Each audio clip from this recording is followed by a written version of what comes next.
Hi, Gregor, my dear cousin. It's been so long since we saw each other. I'm so delighted to meet with you today. I thought maybe I would never see you again. Because of my illness. Oh, Ivan, don't be silly.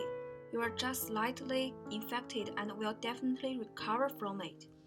Well, I also hope so. Both of us have changed a lot since we last saw each other. What's new with you, Gregor? How did you become a cockroach? I don't know why either, Ivan. One day I wake up, I just found myself as a cockroach. You can't imagine what I have gone through these days. At first, nobody could understand me or even hear my voice, but I kept practicing speaking. Well, I'm a unique cockroach now, one that can speak. Poor you. How is your family now? I know that you were paying your father's debit before. Yes, since I started working, all the money I earned was given to my family, but now they think of me as a burden since I became a cockroach. A burden? How can they think of you as a burden? You are their son and brother. You are a nice person, Ivan. I never thought they could kick me out for what I have done for the family, but they did. Now in their eyes, I'm only a useless and ugly cockroach. Don't say that, my dear cousin. You are still yourself no matter what you look like. There was a time that I felt so depressed. I don't understand how they could abandon me like I'm dead to them. They never considered how they can help me to change back to a person. They only wish me to hide from all the people and not to embarrass the family. Ivan, I start to doubt myself now. Why could I so stupid and treat them so nicely? I used to be a traveling salesman because I wanted to help my family to make ends meet. You know, being a traveling salesman is not what I like or what I long for. I just wanted to earn some money and help my family. I managed not to be sick for 5 years. 5 years, Ivan. I was too afraid that I would lose my job if I ever became sick because of the mean chief clerk.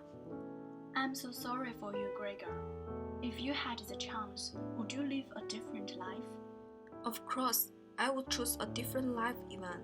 Right now, I have clearly felt their coldness. Perhaps I was wrong too. I shouldn't have let my family situation affect my life choice. Helping to pay back father's debt is a son's responsibility because he was the one who raised me. But I should have found a job that I enjoy and where I can make friends. I should have kept a small part of my salary instead of giving it all to my father. You see, now I'm a friendless cockroach. No one comes to visit me or help me.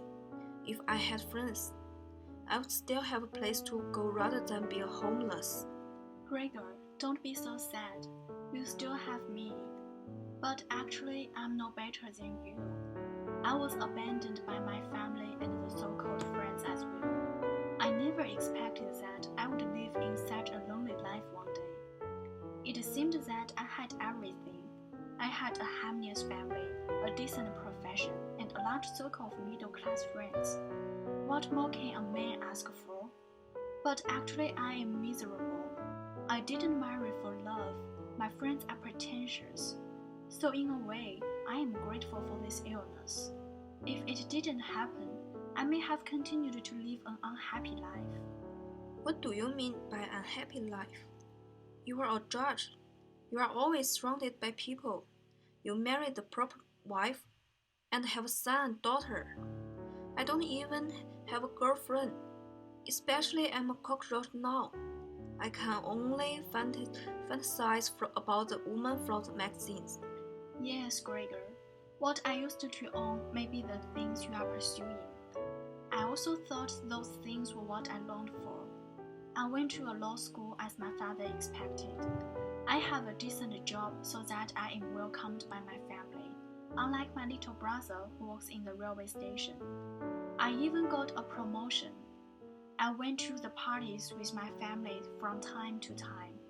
It seemed like I had made every proper decision in my life.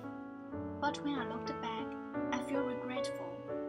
A few years ago, I realized my marriage is not blessed. Neither Praskovia nor I are fully devoted in the marriage. All we did was complaining and arguing. At first, I tried to reason with her, but then I gave up. I devoted myself into work and didn't care about our family. It was a huge mistake. Why did you argue with Praskovia so often? You married her because you love her, right? Not at all. She was sweet, pretty, and well-connected. When I married her, I also convinced myself that even you love Praskovia, she is the right one for you. However, I can't keep lying to myself. Although I don't want to admit, I married her because of social pressure. People in my circle thought it would be a perfect match. Then I got married. If at that moment I didn't let myself follow others' opinion, maybe I will find my true love who really understands me. Maybe I wouldn't be so lonely at this moment. Maybe my life will be totally different. If you really are tired of this marriage, why don't you just talk to your wife and move on? I'm a coward. I don't have the courage to leave the family. I don't know how to face the gossip in the society. When I am different from others, I feel abandoned by this society. Do you remember Mrs. Elveston, the lady who married the sheriff before? Oh, how can I forget about her? She is extremely brave. She can't stand being alone at home. Then she left home with very little of her belongings, just some necessities to follow the love of her life. Yes, I believe Mrs. Elveston is also afraid of others' gossip. She could have chosen to live with the sheriff, just like before, and not to be judged by other people. But she didn't want to live with regret. The question is, follow your heart or follow others' steps?